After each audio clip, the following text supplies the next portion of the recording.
Well, I think it was just one of those emotional outbursts that happened. Welcome to Watch Mojo, and today we're counting down our picks for the top 10 musicians who ended up getting hurt by the very people they were performing for. Well, I just might grow me some beers. Number 10, David Bowie. Some people believe that David Bowie's distinctive eyes come from a form of heterochromia. Didn't know what time it was, the lights were low. However, this is not true. He ended up with two different colored eyes when a schoolmate punched him in the face over a girl they both fancied. There's a starman waiting in the sky.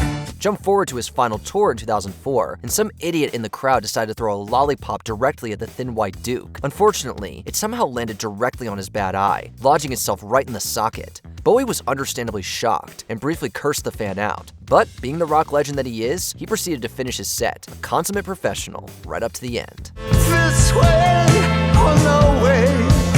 Number 9. Bebe Rexha. Most people attend concerts to have a good time, but you're always bound to get a few weirdos. I don't mean to be so uptight, but my heart's been hurt a couple times. During a 2023 Bebe Rexha performance in New York, a fan decided to throw his phone at the singer, striking her directly in the face and immediately causing her to double over. His reasons? Well, he claimed that he thought it would be a funny thing to do. I think this is a common, unfortunate trend that's going on. He later changed his story to say that he wanted to throw her the phone so she could take a picture with it and return it later. Both excuses make no sense, and Rexha ended up with a black eye as a result of his stupidity. 'Cause I'm good, yeah, I'm feeling alright. Number 8. Lou Reed. On the long list of altercations between fans and musicians, Lou Reed certainly has one of the strangest. Pedro lives down at the Wilshire Hotel.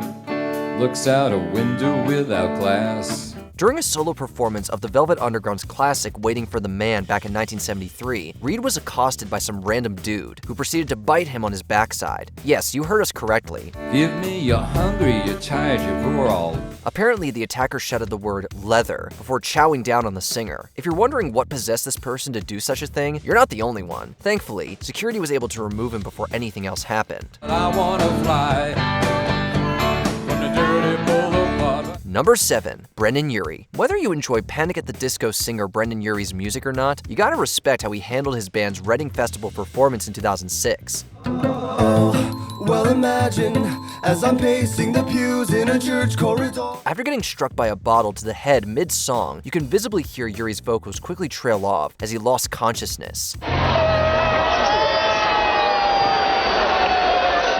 Yeah, the bottle legitimately knocked him out. What makes the whole thing even better, in our book, is that he eventually got back to his feet and finished the show. What was the motive? It's still unclear, but the band would go on to call the gig one of the best they ever did. It's much better to face these kinds of things with a sense of poise and rationality.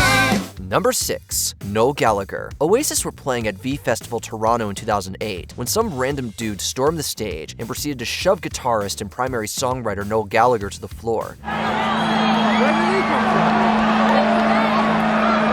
He obviously didn't see this coming at all, falling awkwardly on his guitar, breaking several ribs in the process. The danger was immediately quelled by the security team, and Liam Gallagher even tried to land a cheeky little punch as the attacker was escorted away. Could have been a lot worse, that's the way I look at it. He later pleaded guilty to assault and was sued by the band after they were forced to cancel several subsequent appearances. Don't look back in anger.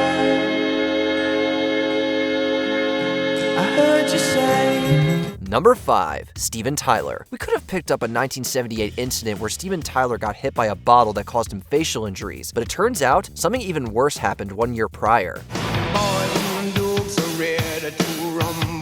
In 1977, Tyler and guitarist Joe Perry were both struck by a firework that some dim-witted fan let fly off into the stage's general direction. Tyler suffered a burned cornea, and Perry's hand was injured, forcing them both to immediately go to the hospital. Why do fans enjoy throwing things at Aerosmith so much? We don't know for sure, but there's an undeniable pattern emerging in the late 70s. Number 4. Mick Jagger. The last thing any singer expects while in the middle of a performance is to get hit by a chair.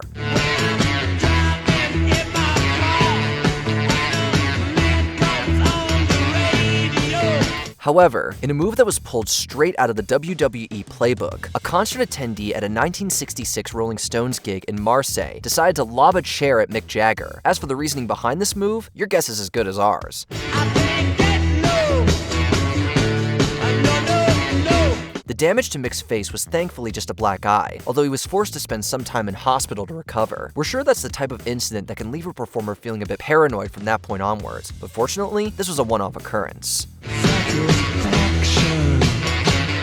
Number 3. Frank Zappa. Frank Zappa ended up spending 6 months in a wheelchair following an onstage assault at a London show in 1971. I might be moving to Montana soon. Supposedly, the man in question was the boyfriend of a woman who claimed that she was in love with Zappa, so he decided to push the legendary musician off a 12-foot-high stage into the orchestra pit. Moving to Montana soon. Well, gonna be a metal toss like a... Rumors immediately spread that Frank had been killed in the fall, but he lived. He did suffer a myriad of injuries though, including a broken leg, jaw, a few cracked ribs, a fractured skull, and damage to his larynx that forever impacted his singing voice. And ride like a cowboy into the dawn to Montana. Number 2. Iggy Pop. Iggy Pop, the famously rebellious leader of the Stooges, stepped a little bit too far out of line in 1974 when he was dealing with a particularly tough Michigan crowd. With many bikers in attendance, it didn't take long for them to start insulting Iggy and his band. Instead of shying away from confrontation, Pop decided to try and beat them with his music, launching into a 45-minute version of Louie Louie with altered lyrics designed to offend bikers.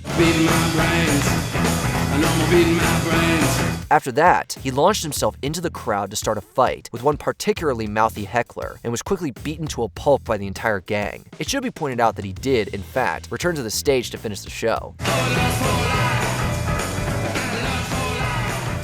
Before we continue, be sure to subscribe to our channel and ring the bell to get notified about our latest videos. You have the option to be notified for occasional videos or all of them. If you're on your phone, make sure you go into your settings and switch on notifications.